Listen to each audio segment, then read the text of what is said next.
साथियों सलाम, नमस्ते, सत श्री अकाल और जय भीम जोहार।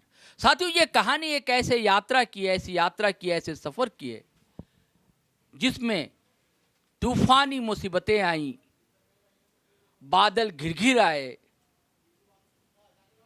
पता नहीं क्या क्या हुआ। लोगों ने कुर्बानियां दी, बलिदान दिया। 26 साल एक अरसा होता है दोस्तों। और बल्कि मैं इस कहानी की शुरुआत जो है तिलका मांझी, धरती आबा, सारे वीर शहीद उनकी कुर्बानियों से जोड़ता हूं। हमारे पुरखों का एक सपना था कि अबुआ दिशुम, अबुआ राज कब आएगा। इसके लिए एक तवील कहानी को आपको पलटना पड़ेगा। आप भले बात 1857 की करें, उससे पहले यहां चिंगारियां भड़क उठी थी। और जब झारखंड अलग राज्य का गठन हुआ, इसकी भी एक कहानी, यहां भी कुर्बानियां मिलती। और कई दशकों से इन सारी कहानियों की गवाह रही हैं आयरन लेडी रही। आप फ्रेम में देख रहे हैं, दया मनी बाड़ला नाम है इनका। ये मोहताज नहीं है परिचय की। जब ये गर्जा करती हैं दोस्तों, तो बड़े बड़े धन्ना सेठ अपनी जूतियां कांख में बांधकर भाग गए यहां से, आपको पता है। तो अब जब अबुआ दिशुम, अबुआ राज की दिशा में हेमंत सरकार एक कदम आगे बढ़ी है, पेशा एक्ट पर मुहर लगी है, तो इसके क्या फायदे होंगे, क्या नुकसान है, और ये कितना अबुआ है ये एक्ट, इस पर हम चीर फाड़ करने की कोशिशें करेंगे। तो मैं सीधा सवाल दयामणि जी से करता हूं कि पेशा एक्ट पर क्या कहना चाहेंगे। सबसे पहले तो मैं गठबंधन सरकार हेमंत सोरेन की कैबिनेट को मैं धन्यवाद देना चाहती हूँ, और उसके साथ ही इस राज्य की जनता जिन्होंने अबुआ राज का जो सपना देखा था, आदिवासी स्वशासन का सपना देखा था, झारखंड अलग राज्य की भी उन्होंने ही लड़ाई लड़ी थी।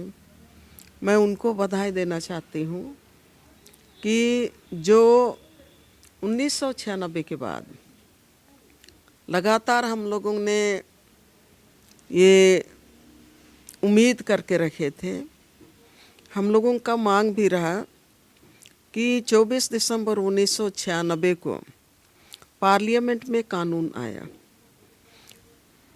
जब पार्लियामेंट में कोई भी कानून आता है, पास हो जाता है, तो वो संविधान का एक हिस्सा बनता है, कानून का रूप लेता है। तो निश्चित रूप से देश के जो 10 अनुसूचित राज्य हैं, उन राज्यों के जो आदिवासी समाज हैं, बहुल इलाका है, उस इलाके को अपने संसाधन पर, अपने जल जंगल ज़मीन पर और अपने गांव को अपने तरह से संवारने का, विकसित करने का एक पेशा नियमावली के तहत में जो पेशा नियमावली की मांग की जा रही थी, वो आज हेमंत सरकार ने उसको मंजूरी दी है। नियमावली के पहले मैं ये कहना चाहूँगी कि जब संविधान ने 1996 को ही इसको हमारे लिए एक अधिकार के रूप में कानून का दर्जा दिया, तो हमारे जैसे लोग, या तो जितने भी आपका जल जंगल ज़मीन बचाने की जो लड़ाई लड़ते हैं, गांव समाज को बचाने की लड़ाई लड़ते हैं, इस राज्य के सब वो आंदोलनकारी सामाजिक संगठन और आपका जन आंदोलन के साथी 1996 को ही हम लोगों को अधिकार मिला है कानून ने हम लोगों को ये अधिकार दिया है, ये सब हम लोग मानते हैं।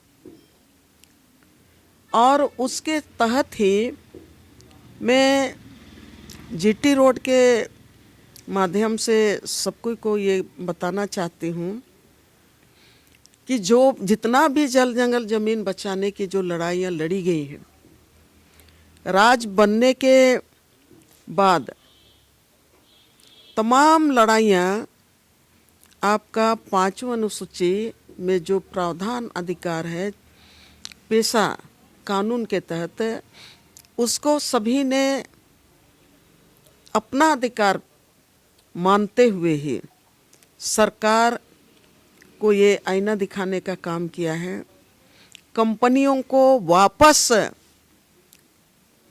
बाहर भेजने का काम किया है कि हमारी इजाज़त के बिना तुम हमारे गांव में प्रवेश नहीं कर सकते हो। और इसमें मैं एक बात कहना चाहती हूँ, चाहे कोयल कारो परियोजना के खिलाफ की लड़ाई की बात करेंगे या तो नेतरहाट फील्ड फायरिंग रेंज के खिलाफ जो लड़ाई की बात करेंगे, वो आपका 40-45 साल पुराना लड़ाई है, दोनों लड़ाई। और दोनों लड़ाई आज की तारीख में ये झारखंड में ही नहीं लेकिन पूरे विश्व में परचम, जीत का परचम लहरा चुका है।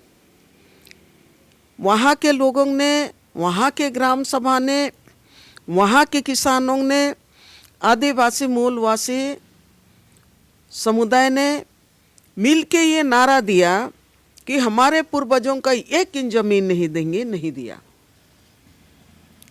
हम लड़ेंगे, हम जीतेंगे, आज तक जीता हुआ है। और मैं ये भी कहना चाहती हूँ, इसलिए कि बहुत कोई इस मामले को पेशा को लेके इफ बट में रहते हैं।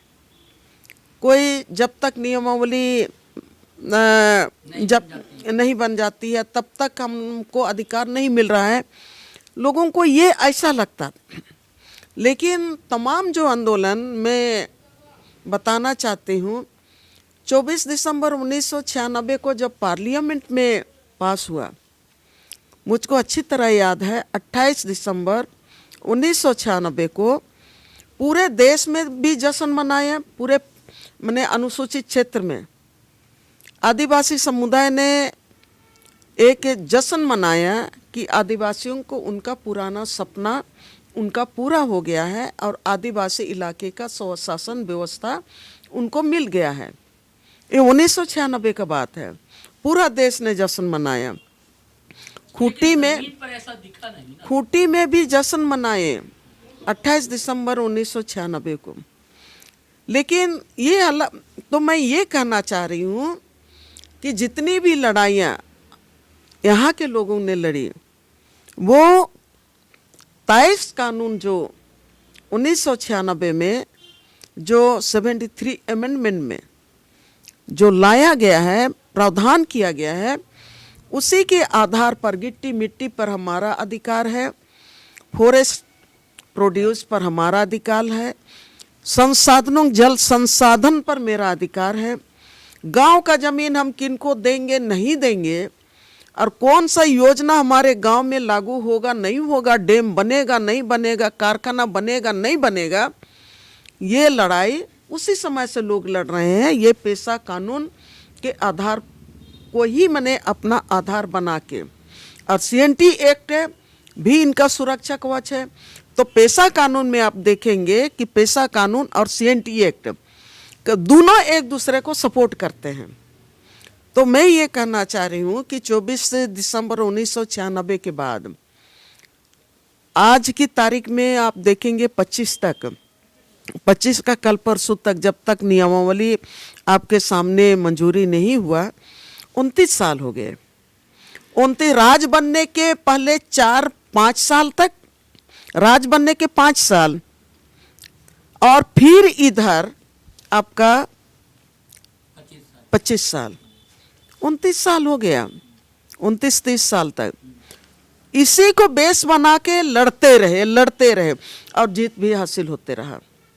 सरकार को मैंने कहा कि आईना दिखाने का नियमावली की आवश्यकता क्यों पड़ी? नियमावली की आवश्यकता इसलिए पड़ी कि जब अन्य राज्यों में नियमावली बनी है तो कोई भी मैंने कानून बनता है, CNT एक्ट बना, तो CNT एक्ट का सेक्शन आपका 46 है।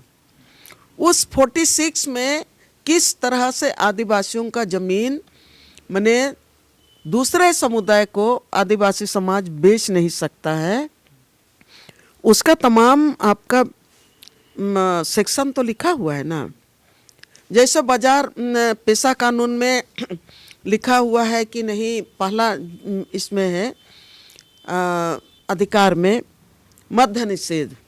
मद्य निषेध तो अपने गांव में आप मद्य निषेध किस तरह करोगे? कौन सा मद्य निषेध में, मध्य में कौन सा आएगा? शराब में आपका क्या महुआ आएगा, क्या हड़िया आएगा, या अंग्रेजी शराब आएगा, क्या आपका ठेकेदारों को भट्टी वाला आएगा? तो किसको आप शराब के दर्जे में नहीं रखोगे और किसको आप बंद करोगे? और अगर आप चलाना चाहते हो तो किस तरह से आप उसको नियंत्रित करोगे? उसका तो कुछ कुछ रहता है ना। घर बनाते हैं तो हमारा सवाल ये है कि ये जो नियमावली बनी, हेमंत सरकार ने बनाया, तो इससे कितना फायदा होगा? कहीं ऐसा ना हो कि छत्तीसगढ़ की तरह पेशा रह जाए। छत्तीसगढ़ में आप देखिए हसदेव से लेकर बस्तर तक खाली किए जा रहे हैं। ग्राम सभा का तो कोई औचित्य नहीं वहाँ दिखता है। नहीं, ग्राम सभा का औचित्य नहीं है। वो देखिए उसमें आपने जो बात कहीं चूक है वहाँ की नियमावली में? नहीं, नियमावली में चूक हो सकती है, लेकिन मैं ये कहना चाहूँगी कि अभी जो नियमावली बनी है, ड्राफ्ट कोई नहीं पढ़ा है। अभी तक ड्राफ्ट का सर्कुलेशन नहीं हुआ है। पहले वाला ड्राफ्ट को जब बन रहा था तब हम लोगों ने कई ड्राफ्ट को देखा और उसमें हम लोग बोले कि नहीं, ये होना चाहिए, ये नहीं होना चाहिए। पंचायती राज यहाँ से लोग ये करके भेजते थे, पंचायती राज फिर से उसको काट उठ के सामने रख देता था, फिर उसको ये करके संशोधन करके नहीं, पेशा में ये है, इसको शामिल होना चाहिए, वहाँ तक चला गया है।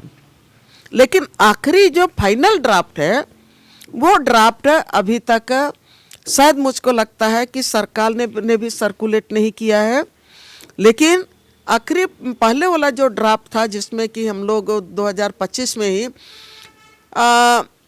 इधर कांग्रेस ने जो प्रयास किया था, उस दौरान हम लोगों को ड्राफ्ट का कॉपी मिला था। उसमें हम लोग भी अपना लिखित दिए कि ये इसमें होना चाहिए, ये उसमें होना चाहिए। मौखिक भी सुझाव मांगा गया था।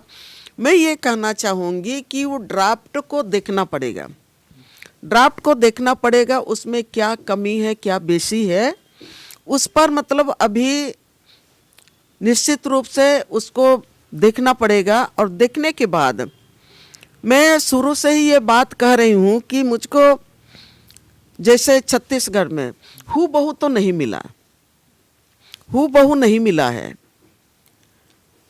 तो जब हूबहू अगर नहीं मिलता है, या तो उसमें जो बड़ा बड़ा जो सेक्शन है, गिट्टी मिट्टी वाला सेक्शन छूट जा रहा है, या तो आपका फॉरेस्ट राइट एक्ट वाला छूट जा रहा है, या तो आपका जमीन अधिग्रहण के पहले गांव वालों को मतलब ग्राम सभा को इतना पहले 80% था, पहले 80% था, ग्राम सभा के लोग सहमति देंगे तभी आप जमीन अधिग्रहण करेंगे। अभी इसमें क्या है उसको देखने की जरूरत है। समीक्षा करने के बाद निश्चित रूप से सरकार से ये को सुझाव देना होगा और सरकार को भी इस सुझाव को, पब्लिक का सुझाव को आज नहीं कल तो उनको मानना चाहिए, ये मेरा मानना है। इसलिए कि नियमावली आप बनाएंगे इतने लंबे समय के बाद, 30 साल के बाद, मैंने 24 दिसंबर 1996 के बाद मैं हिसाब कर रही हूँ, उसके बाद इस लंबे समय के बाद अगर आप बनाते हैं तो निश्चित रूप से छोटी छोटी जो कमियां हैं वो ठीक है, लेकिन जो बड़ा बड़ा जो अगर वहाँ पर छेद रह जाता है तो सरकार से मांग करना चाहिए, मांग करना होगा कि आप इस छेद को बंद कीजिए। नहीं तो फिर वही होगा जो अभी पहले भी हम लोग सोचते थे। नियमावली आने के पहले, नियमावली को मंजूरी मिलने के पहले बार बार हमारे दिमाग में भी आता था कि जैसे छत्तीसगढ़ में वहाँ पर हसदेव क्यों हो रहा है, वो बार बार दिमाग में आता था। और हसदेव केवल नहीं, आप देखेंगे कि बहुत सारे राज्यों में 5वीं अनुसूची होते हुए पेशा कानून, पेशा नियमावली वहाँ पर लागू है। पेशा कानून तो पहले ही लागू है, लेकिन नियमावली आने के बाद भी वहाँ पर मैं एक उदाहरण देना चाहती हूँ।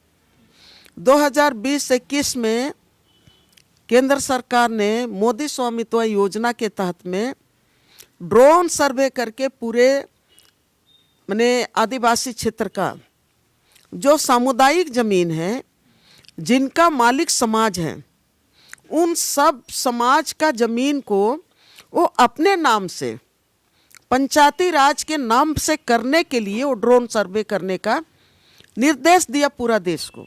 और वो 2000 से वो शुरू किया, 2024-25 में पूरे देश में वो कंप्लीट करने का वो उनका जो दिशा निर्देश है ना, उसके आधार पर झारखंड में जैसे हम लोगों को पता चला कि यहाँ पर मोदी स्वामित्व योजना आ रहा है, जो 5वीं अनुसूची का वायलेशन है, CNT एक्ट का वायलेशन है। खूंटी ही एक ऐसा जगह है जहाँ पर हम लोगों ने उसका विरोध किया कि ये 5वीं अनुसूची का क्षेत्र है, CNT एक्ट का क्षेत्र है, और ये यहाँ पर हमारा ग्राम सभा के इजाजत के बिना आप आकाश में भी ड्रोन नहीं उड़ा सकते हो, सर्वे नहीं कर सकते हो। और इसके लिए झारखंड विधानसभा गवाह है कि हम लोगों ने वहाँ पर आंदोलन किए।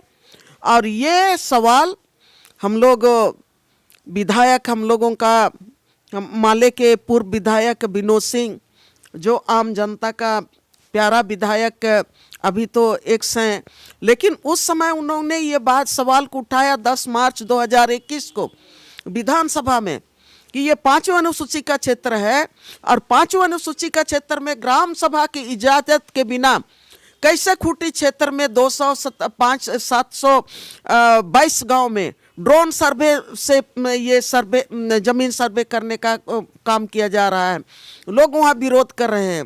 हेमंत सोरेन को खुद ही खड़ा होके कहना पड़ा कि 5वीं अनुसूची का क्षेत्र है और केंद्र का डिजिटल सर्वे चल रहा है, इसको अभी होल्ड किया जाए। होल्ड हो गया, उड़ता हुआ ड्रोन को उतारना पड़ा।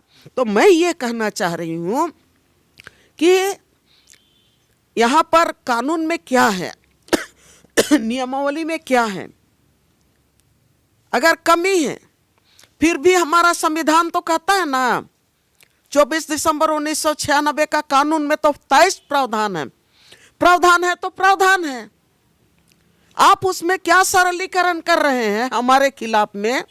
अगर हमारे खिलाफ में आप सरलीकरण कर रहे हैं तो उसके लिए तो हमको खड़ा होना पड़ेगा ना। और अगर हम कहेंगे कि नहीं ये तो प्रावधान में यही है, ये कह के आप छोड़ दीजिएगा, तो सारा चीज आपको लूट के लेके जाएगा।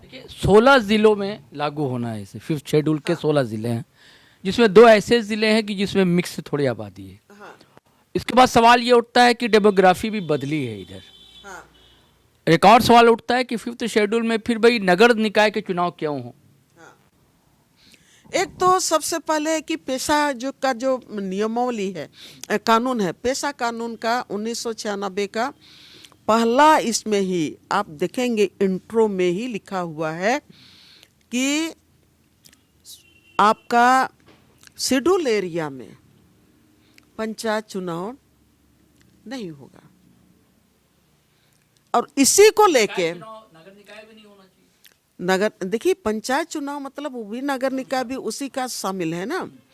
तो आपका इसमें तो समय की कमी है, लेकिन मैं सिर्फ एक शब्द में कहना चाहती हूँ, 1996 के बाद जब ये आया ना, और उसमें है कि शेड्यूल एरिया में पंचायत चुनाव नहीं होगा, मैं सिर्फ ये बात रख देना चाह रही हूँ। इसीलिए सभी राज्यों में आपका देश में पंचायत चुनाव हुआ, लेकिन झारखंड में इसका लोग विरोध करते रहे। इनका विरोध होते रहा और उसके बाद अंततः 2010 में पहली बार चुनाव हुआ था। तो भी हम लोगों ने तो विरोध किया था, तो भी हम लोग विरोध किए थे कि 5वां अनुसूची का क्षेत्र है, ये पंचायत चुनाव नहीं होना चाहिए। लेकिन सिस्टम को लोगों ने, इसमें मैं ये कहना चाहूँगी कि सिस्टम को हम लोगों ने भी स्वीकार किया, हम लोगों ने भी स्वीकार किया। तो अब क्या किया जाए, स्वीकार किया, उसमें आधा लोग बोले कि नहीं हम लोग तो 50% मुखिया बनेंगे, 50% ये बनेंगे वो बनेंगे, हम ही लोग बनेंगे। तो भाई किनको आप रोकिएगा, नियम तो कहता है नगर निकाय नहीं होगा। क्या होगा नियमावली बनने के बाद? नियमावली बनने के बाद भी देखिए, नियमावली में अगर सरकार बोल रही कि पंचायत चुनाव होगा और आपका कानून में 1996 में है बोला कि नहीं होगा, लेकिन आप उसमें भाग लिए, कानून तो बोला, कानून तो आपको दिया, लेकिन आप खुद भी चले गए।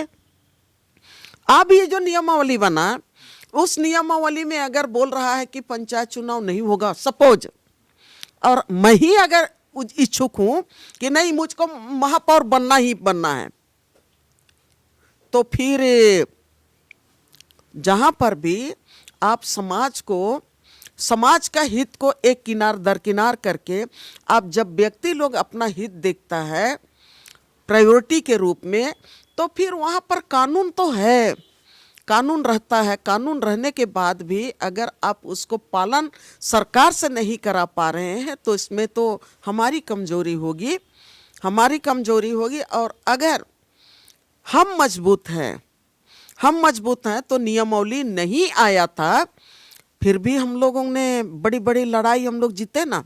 मुझको याद है जब आर्सेलरमित्तल के खिलाफ लड़ रहे थे, तब उस समय लोग मुझको बोलते थे कि कैसे आप आर्सेलरमित्तल के खिलाफ लड़िएगा, वो तो स्टील जायंट है। मैं बोलती थी कि स्टील जायंट कौन है हमको नहीं पता, हमको इतना पता है कि हमारा गांव में कभी स्कूल नहीं गया है और दिन रात हल जोतता है, बैल चराता है, वो भाई और बहन गांव के हमारे मालिक है, वो मैं जानती हूँ।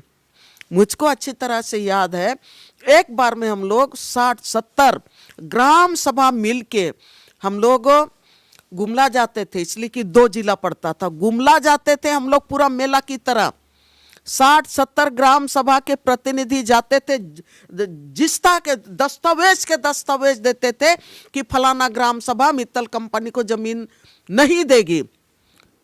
खूंटी हम लोग जाते थे, जिला मुख्यालय, वहां पर भी उसी तरह हम लोग देते थे। आज हम लोग जीते हैं ना, नियमावली तो नहीं था, कानून तो था।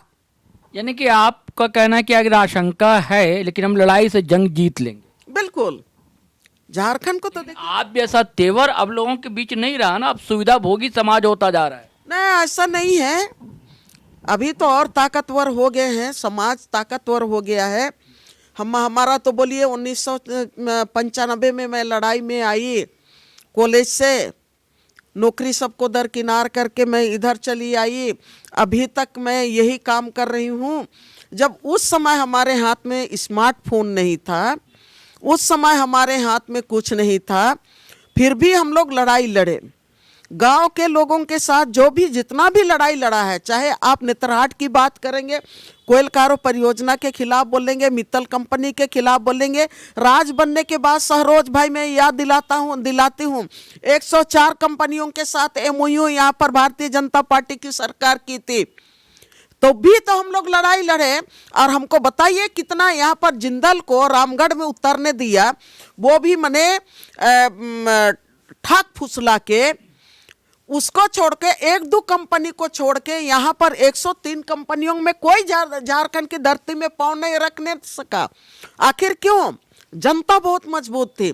अभी तो यहाँ पर नियमावली मिला है, बन गया है, तो जनता को और मजबूत होना पड़ेगा, ग्राम सभा को और मजबूत होना पड़ेगा। अपने भीतर में जो दलाली करते हैं ना, माफिया जो है, उनको पहचानना पड़ेगा। और पहले आप अपने समाज हित को देखना पड़ेगा। मैं तो ये कह रही हूँ कि अभी नियमावली जो स्वीकृति हुआ है ना, उसके पहले तब हम लोगों की चुनौती बढ़ गई है। एक तो चुनौती हम लोगों का सबसे पहले हम लोग देखेंगे कि नियमावली में क्या है क्या नहीं है। उसके लिए सरकार के साथ आपको फिर से क्या ठीक करना है नहीं करना है, लोकतंत्र में अपनी बात को रखनी चाहिए। जब नियमावली को आपने मंजूरी दिया है तो आपको इसमें सुझाव भी देने की ज़रूरत है, सरकार को सुनना होगा। दूसरा है कि आपको नियमावली में, मुझको जहाँ तक भरोसा है, इसलिए कि अंतिम समय में जो बातें आ रही थी वो बातें ये आ रही थी कि गांव को बालू का अधिकार दिया जा रहा है, जंगल के माने वनोपज का अधिकार दिया जा रहा है, जमीन को अधिग्रहण करने के पहले आपकी सहमति का अधिकार आपको दिया जा रहा है। तब ये तमाम जो अधिकार हैं, उन अधिकारों के लिए तो हमको मजबूत होना पड़ेगा। माफिया आपको नहीं छोड़ेगा, दलाल आपको नहीं छोड़ेगा, और ये जो भ्रष्ट जो चाहे सिस्टम है वो सिस्टम आपको नहीं छोड़ने वाला है। आपको उनके साथ कमर कस के लड़ना पड़ेगा। सिर्फ हम नियमावली की बात करते रहेंगे तो कोयलकारो लड़ाई भी नहीं जीतते, आर्सेलरमित्तल के खिलाफ भी लड़ाई नहीं जीतते, नेत्रहाट भी लोग नहीं जीतते। और जो मैं बोली ना 103 कंपनियों के साथ एमओयू हुआ था पूरे झारखंड में, उस वो कोई भी लड़ाई नहीं जीतता, लेकिन लड़ाई कमर कसा तो लोगों ने जीता है। एक और सवाल है दयामणि जी कि ये बड़ा विवादित रहा, ये मामला अभी चल ही रहा है कि कुर्मी समुदाय जो एसटी का दर्जा देने की मांग करता, अब उनके बीच एक मांग उठ रही है कि हमारे यहाँ भी 22वीं प्रथा है तो हमें भी शामिल किया जाए, हमें भी अधिकार मिले, पेशा में जो भी सुविधाएं मिल रही है, हक अधिकार मिल रहा है। देखिए, पेशा में जो अधिकार मिल रहा है, लोगों को गलतफहमी होती है कि ये आदिवासियों को केवल मिलेगा। आप मुझको बताइए, पांचों अनुसूचित क्षेत्र में उसमें कहता है, फॉरेस्ट राइट एक्ट को भी देखिएगा, और आपका पेशा कानून के तहत जो अभी मैं सेक्शन आपको नहीं बता पा रही हूँ, मैंने पूरा सेक्शन को एक कंपाइल किया है अपनी किताब में।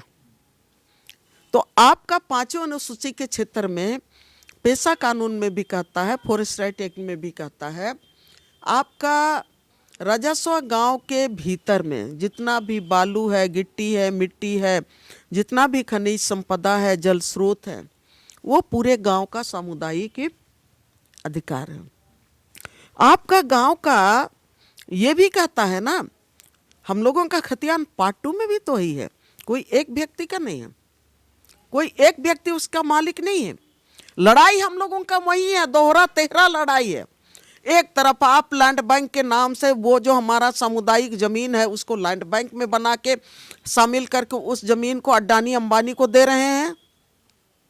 तो आपने जो ये कहा, पांचों अनुसूचित क्षेत्र में बाजार लगाने का ये है अधिकार है, क्या वहाँ पर सिर्फ आदि मुंडा केवल बाजार लगाएगा कि वहाँ पर कुर्मी और महतो भी बाजार लगाने जाएगा, और तेली और बनिया नहीं जाएगा क्या उस बाजार को बाजार लगाने के लिए? गांव का जितना भी बाजार है, तो मैं तो ये कहना चाहूँगी कि मैं तो ढूंढते रहती हूँ कौन कौन लोकल मार्केट में कौन कौन आपका व्यवसायिक लोग हैं। आपका एक नॉन बेचने वाला भी तो लोकल नहीं मिलता है, तो कौन सा हिस्सेदारी की बात करते हैं? पूरे रांची शहर में आप देख लीजिए, एक भी यहाँ का उरा मुंडा खड़िया भी नहीं है बिजनेसमैन। आपका कौन कौन कुर्मी है, महतो है, तेली है, बनिया है, यहाँ पर है क्या? आप तो पूरा झारखंड को बिजनेस करने के लिए भी किसी और को दे दिए हैं। आज की तारीख में यहाँ पर रियल इस्टेट, चलो छोटा छोटा हक और अधिकार को तो छोड़ दीजिए, यहाँ पर रियल इस्टेट आपका दुनिया भर से बाहर के लोग आए हैं। यहाँ का कोई अल्पसंख्यक है क्या? यहाँ का कोई मतलब आप जो भी समुदाय कह रहे हैं कि हमको यहाँ पर शामिल कर लो, वहाँ पर शामिल कर लो, है क्या? आपके पास तो पैसा है, बुद्धि है।